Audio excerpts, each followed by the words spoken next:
नमस्कार दोस्तों, nursing notes के इस ऑनलाइन प्लेटफॉर्म के अंदर मैं अजय पांचाल आप सभी का स्वागत करता हूं। और आज की इस लेक्चर क्लास के अंदर हम डिस्कस करने वाले हैं यूरिनरी रिटेंशन के बारे में, या फिर रिटेंशन ऑफ यूरिन भी कह सकते हैं।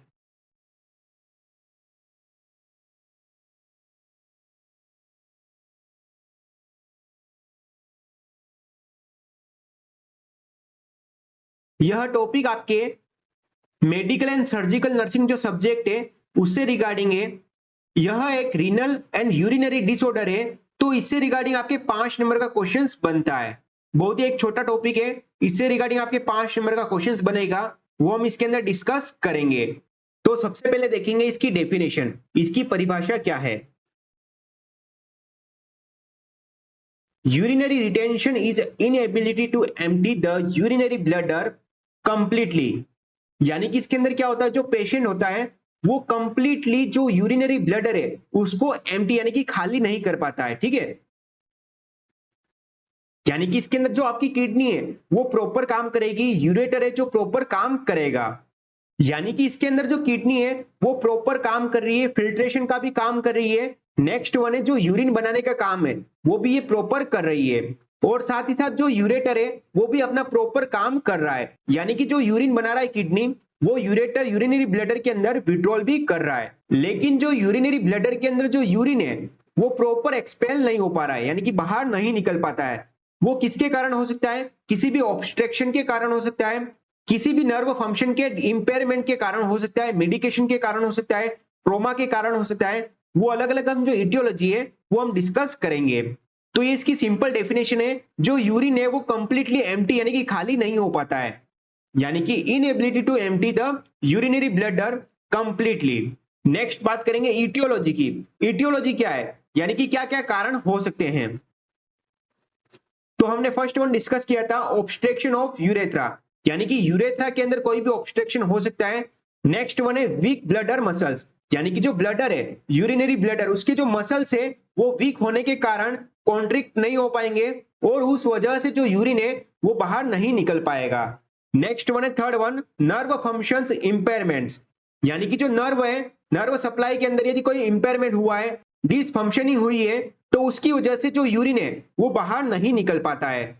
नेक्स्ट वन है मेडिकेशंस, किसी भी मेडिकेशन के कारण भी यूरिनरी रिटेंशन या फिर रिटेंशन ऑफ यूरिन भी हो सकता है। नेक्स्ट वन है बीपीएच, यानी कि जो प्रोस्टेट ग्लैंड है उसके इनलार्जमेंट के कारण भी, जैसे कि आप इमेज के अंदर देख सकते हैं, उसके इनलार्जमेंट के कारण भी ऑब्स्ट्रक्शन हो सकता है और यूरिनरी रिटेंशन हो सकता है। नेक्स्ट वन है यूरिनरी ट्रैक्ट स्टोन, या फिर जो रीनल स्टोन है उसके कारण भी क्या होता है, यूरिनरी रिटेंशन हो सकता है। नेक्स्ट वन है ट्रोमा, किसी भी ट्रोमा की कंडीशन में, या फिर नॉर्मल वेजाइनल डिलीवरी यानी कि चाइल्ड बर्थ की कंडीशन के अंदर भी यूरिनरी रिटेंशन हो सकता है, यानी कि जो पर्सन है वो इनएबिलिटी होता है जो यूरिनरी ब्लडर है उसको खाली करने के लिए। तो ये थे इसके कुछ कारण। नेक्स्ट बात करेंगे टाइप्स ऑफ यूरिनरी रिटेंशन, यानी कि ये कितने प्रकार के होते हैं, 2 प्रकार के होते हैं। इसके 2 टाइप्स होते हैं, अक्यूट एंड क्रोनिक। अक्यूट यानी कि सडनली होता है और शॉर्ट ड्यूरेशन के लिए रहता है, लेकिन जो क्रोनिक होता है वो लंबे समय के लिए रहता है। तो ये थे इसके 2 types, acute and chronic. Next one देखेंगे sign and symptom of urinary retention, यानी कि यूरिनरी रिटेंशन वाले पेशेंट के अंदर क्या क्या हमको साइन एंड सिम्टम देखने को मिलेंगे। तो हमारा फर्स्ट साइन एंड सिम्टम है इनएबिलिटी टू यूरिनेट, यानी कि जो पर्सन है वो यूरिन पास आउट नहीं कर पाता है। नेक्स्ट वन है पेन टू यूरिनेट, यानी कि पर्सन जब भी यूरिन करेगा तो उसको पेन होगा। नेक्स्ट वन है पेन इन लोअर एब्डोमिन, यानी कि पर्सन के लोअर एब्डोमिनल के अंदर पेन होगा। नेक्स्ट वन है अर्जेंसी, यानी कि जो पेशेंट है उसको बार बार अर्जेंसी होगी, यूरिन पास करने की इच्छा होगी। नेक्स्ट वन है डिस्कंफर्ट, यानी कि जो पेशेंट है वो यूरिन पास आउट नहीं कर पा रहा है और उसकी वजह से उसको डिस्कंफर्ट हो सकता है। एंड लास्ट वन है यूरिनरी फ्रीक्वेंसी यूरिनेशन 8 और मोर टाइम्स अ डे, यानी कि जो पर्सन है या फिर जो पेशेंट है उसको 8 या फिर 8 से ज्यादा टाइम्स यूरिन पास करने की इच्छा होती है, यानी कि जो फ्रीक्वेंसी है वो इंक्रीज हो जाएगी यूरिनेशन करने की। तो ये थे आपके कुछ sign and symptom for retention of urine के। नेक्स्ट वन डिस्कस करेंगे diagnostic test of retention of urine.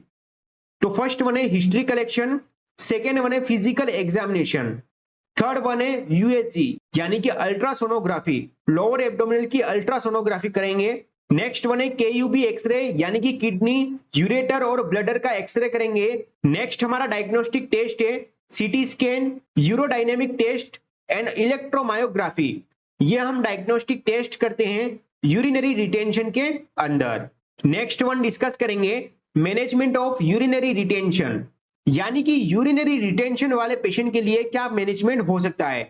तो फर्स्ट वन है ब्लडर ड्रेनेज यानी कि जो यूरिनरी ब्लडर है उसको ड्रेन करते हैं। किसके थ्रू हम ड्रेन करेंगे यूरिन को, तो कैथेटर के थ्रू। नेक्स्ट हमारा मैनेजमेंट है यूरेथ्रल डायलेशन यानी कि जो यूरेथ्रा होता है उसको हम डायलेट करेंगे। एंड लास्ट हमारा मैनेजमेंट है थर्ड वन यूरेथ्रल स्टेंट्स यानी कि इसके अंदर परमानेंट या फिर टेम्पररी ट्यूब इसके अंदर इंसर्ट करते हैं। तो ये था हमारा मैनेजमेंट फॉर यूरिनरी रिटेंशन वाले पेशेंट के लिए। इसके अंदर और भी कुछ मैनेजमेंट है जैसे कि इसके अंदर साइकोलॉजिकल सपोर्ट प्रोवाइड करते हैं, इसके अंदर प्राइवेसी प्रोवाइड करते हैं, वो हमारा नर्सिंग मैनेजमेंट के अंदर इंक्लूड होगा। तो उम्मीद नहीं पूर्ण विश्वास है कि आपको समझ में आया होगा कि रिटेंशन ऑफ यूरिन क्या होता है। हमने इजी लैंग्वेज में और शॉर्ट वीडियो के अंदर हमने इसको एक्सप्लेन किया है और सेम इसी तरह से आपको एग्जाम्स के अंदर लिखना है जिसके अंदर आपको 5 मार्क्स मिलेंगे। यदि आपको और भी मेडिकल एंड सर्जिकल नर्सिंग से रिगार्डिंग नोट्स चाहिए तो हमारे ऐप के ऊपर अवेलेबल है, वहां से जाके आप डाउनलोड कर सकते हैं। और साथ ही साथ जो मेडिकल एंड सर्जिकल नर्सिंग की जो प्लेलिस्ट है उसकी भी लिंक आपको डिस्क्रिप्शन में दे रखी है, वहां से जाके आप देख सकते हैं। उम्मीद करते हैं आपको वीडियो पसंद आई होगी। यदि आपको ये वीडियो पसंद आई हो वीडियो को लाइक करें, वीडियो को शेयर करें। यदि आप हमारे YouTube चैनल पर नए हैं तो हमारे चैनल को सब्सक्राइब जरूर करें। Thank you so much.